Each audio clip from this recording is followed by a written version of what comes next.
In this video, we will be showing you how you can fix your Reolink NVR not detecting camera. First is to do this initial checks. Check the NVR's power LED for PoE.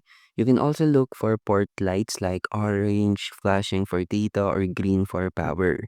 You can also inspect the Ethernet cable for damage and test with a short or known good cable directly to the NVR to rule out any cable or port issues.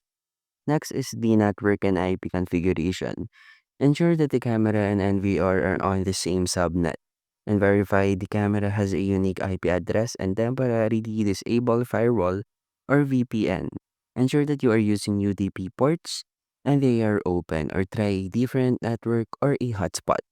And lastly is to do a device configuration and firmware.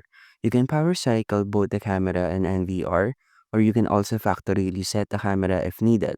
Also, for the firmware, upgrade the firmware for both the NVR and camera for compatibility.